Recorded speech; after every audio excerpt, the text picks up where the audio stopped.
இன்றைக்கி கிளாஸில் ஆங்கிலத்தில் ஒருத்தவங்க நம்மக்கிட்ட தெரியாதவங்க ஒருத்தவங்க நம்மக்கிட்ட கேள்வி கேட்டால் அவங்கக்கிட்ட எப்படியெல்லாம் பதில் சொல்லணும்னா இந்த கிளாஸ் இன்றைக்கி பார்க்க போகிறோம். இந்த கிளாஸ் பிடிச்சிருந்துச்சின்னா லைக் பண்ணுங்கள், ஷேர் பண்ணுங்கள், மறக்காமல் சப்ஸ்கிரைப் பண்ணிக்கோங்க. இன்றைக்கி அந்த ஃபார்முலா ஆங்கிலத்தில் எப்படி பேசணுங்கிற ஃபார்முலா பார்ப்போம். சப்ஜெக்டு, வெர்பு, ஆப்ஜெக்டு இதை வச்சு தான் இன்றைக்கி பேச போகிறோம். சப்ஜெக்டுனா ஒரு செயலை செய்பவர். ஐ, you, we, Ki, C, it, தே. வெர்புனா ஒரு செய்யப்படும் செயல். ஈட், கோ, ஸ்பீக், லேர்ன் அப்படின்னு சொல்லி ஒரு வெர்பு வினை சொல்லு. ஆப்ஜெக்ட்னா ஒரு செய்யப்படும் பொருள், ஒரு செயலை பெறுவது. எக்ஸாம்பிளுக்கு ஆப்பிள், ஹோம், இங்கிலீஷ், ஸ்கூல் அந்த மாதிரி ஒரு பொருள், அந்த மாதிரி செய்யப்படும் பொருளாக இருக்கும். ஃபார்முலாலாம் பார்த்துக்கோங்க. இதை வச்சு தான் நம்ம இன்றைக்கி பேச போகிறோம். வெக்காபுலரி பார்ப்போம். ஆல்வேஸ் எப்போதும், எவ்ரிவேர் எல்லா இடங்களிலும், வெயிட் காத்திரு, அண்டர்ஸ்டூட் புரிந்தது, டெல் சொல், லிசன் கவனி, சிம்பிள் எளிமையான, ரெடி தயார், வித் உடன், நவ் இப்பொழுது. ஷார்ட் சென்டென்ஸ் பார்ப்போம். நான் ஆங்கிலம் பேசுகிறேன். ஒருத்தவங்க நம்மகிட்ட கேட்குறாங்க, தெரியாதவங்க, நீ ஆங்கிலம் பேசுவியான்னு. அப்போ நம்ம அவங்களுக்கு இங்கிலீஷில் பதில் சொல்லணும். எப்படி பதில் சொல்லணும்னா ஃபார்முலா பார்ப்போம். Subject, verb, object. சப்ஜெக்டு வந்து நான்னா ஐ, பேசுகிறேன்னா ஸ்பீக் இங்கிலீஷில். வெர்பு ஆங்கிலம்னா ஆப்ஜெக்டு இங்கிலீஷ். அப்போ இங்கிலீஷில் எப்படி சொல்லணும்? I speak English. அடுத்த வாக்கியம் பார்ப்போம். உங்களுக்கு அவரை தெரியும். ஒருத்தவங்க நம்மகிட்ட கேட்குறாங்க, உங்களுக்கு அவரை தெரியுமா அப்படின்னு கேட்குறாங்க. அவரை தெரியும் அப்படின்னு சொல்லணும் நம்ம இங்கிலீஷில். அப்போ ஃபார்முலா வந்து சப்ஜெக்டு, வெர்பு, ஆப்ஜெக்டு. உங்களுக்குன்னா யூ சப்ஜெக்டு. அப்புறம் தெரியும்னா இங்கிலீஷில் நோ வெர்பு. அப்புறம் கிம்னா அவரை ஆப்ஜெக்ட். அப்போ இங்கிலீஷில் எப்படி சொல்லணும்? யூ நோ கிம். அடுத்த வாக்கியம் பார்ப்போம். அவளுக்கு காபி பிடிக்கும். அவளுக்கு காபி தான் பிடிக்கும் அப்படின்னு சொல்லி இன்னொருத்தவங்கள்ட்ட சொல்லணும் நம்ம. அது எப்படி சொல்லணும்னா சப்ஜெக்ட் அவளுக்குன்னா சி சப்ஜெக்டு. வெர்பு வந்து பிடிக்கும். பிடிக்கும்னா லைக். Object coffee. அப்போ இங்கிலீஷில் எப்படி சொல்லணும்? C likes coffee. சி வந்தால் எஸ் போட்டோன்னா வெர்போட, அதனால் லைக்ஸ்ன்னு வந்திருக்கு. அடுத்த வாக்கியம் பார்ப்போம். எங்களுக்கு தண்ணீர் வேண்டும். எங்களுக்கு தண்ணீர் வேண்டும் சொல்லி நம்ம சொல்லணும் ஒரு இதில். அப்போ சொல்லும்போது இங்கிலீஷில் எப்படி சொல்லணும்? சப்ஜெக்ட் எங்களுக்குன்னா வி சப்ஜெக்டு. அடுத்து வேண்டும்னா வாண்ட் வெர்பு. அடுத்த ஆப்ஜெக்டு தண்ணீர் வாட்டர். அப்போது இங்கிலீஷில் எப்படி சொல்லுவோம்? We want water. அடுத்த வாக்கியம் பார்ப்போம்.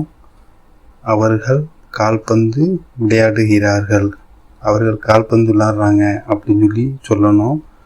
அப்போ இங்கிலீஷில் எப்படி சொல்லணும்? சப்ஜெக்ட் தேனா அவர்கள். வெர்பு விளையாடுகிறார்கள் பிளே. கால்பந்து ஆப்ஜெக்ட் ஃபுட்பால். கால்பந்துனா இங்கிலீஷில் ஃபுட்பால் ஆப்ஜெக்ட். அப்போ இங்கிலீஷில் எப்படி சொல்லணும்? They play football. அடுத்த வாக்கியம் பார்ப்போம்.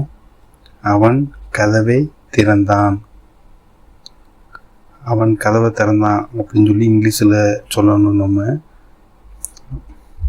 அவன்னா கீனா சப்ஜெக்ட். திறந்தான்னா ஓப்பன் ஓப்பன்டு வெர்பு. அடுத்து கதவை. கதவுனா டோர், த டோர். அவன் கதவை திறந்தான். அப்போ இங்கிலீஷில் எப்படி சொல்லணும்? He opened the door. அடுத்த வாக்கியம் பார்ப்போம். எனக்கு உதவி தேவை. எனக்கு உதவி தேவைன்னு சொல்லணும் இங்கிலீஷில். அது எப்படி சொல்லணும்னா சப்ஜெக்டு ஐ, எனக்குன்னா ஐ. அடுத்து வெர்பு தேவை. தேவைன்னா நீட். வெர்பு உதவி ஹெல்ப், ஆப்ஜெக்ட். ஹெல்ப் வந்து ஆப்ஜெக்ட். இப்போ இங்கிலீஷில் எப்படி சொல்லணும்? I need help. அடுத்த வாக்கியம் பார்ப்போம். பறவைகள் உயர பறக்கின்றன. பறவைகள் வந்து உயர தான் பறக்கின்றன அப்படின்னு இங்கிலீஷில் எப்படி சொல்லணும்? பறவைகள்னா பேர்ட்ஸ். பேர்ட்ஸ் வந்து சப்ஜெக்டு. பறக்கின்றன ஃப்ளை, வெர்பு. அடுத்து உயரம்னா ஹை, உயரே. அப்போ ஹை ஆப்ஜெக்ட். அப்போ இங்கிலீஷில் எப்படி சொல்லணும்? Birds fly high. அடுத்த வாக்கியம் பார்ப்போம். அது நன்றாக வேலை செய்கிறது. அதுன்னா இட் இஸ் சப்ஜெக்டு.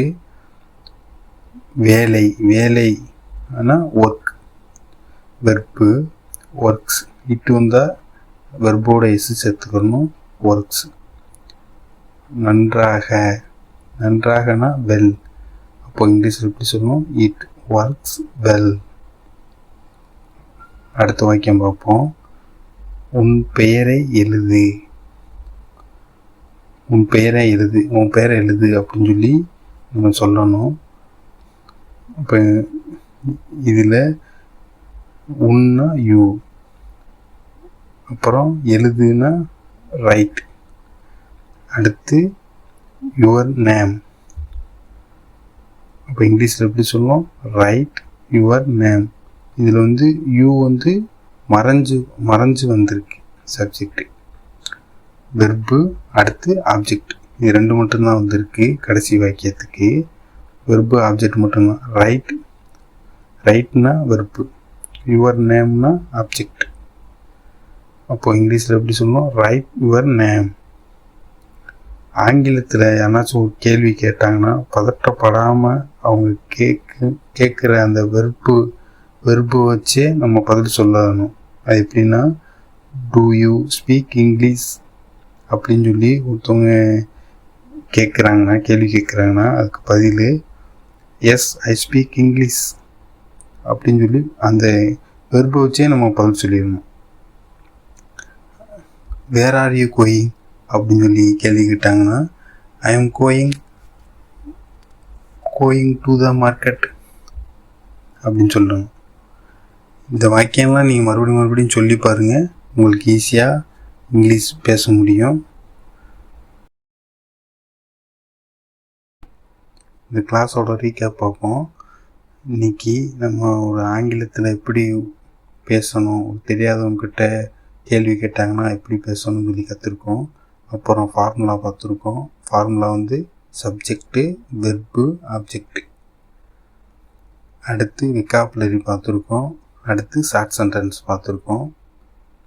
இந்த கிளாஸ் உங்களுக்கு புரிஞ்சிருக்கும்னு நினைக்கிறேன். இந்த கிளாஸ் புரிஞ்சிருந்துச்சுன்னா லைக் பண்ணுங்கள், ஷேர் பண்ணுங்கள், மறக்காமல் சப்ஸ்கிரைப் பண்ணிக்கோங்க.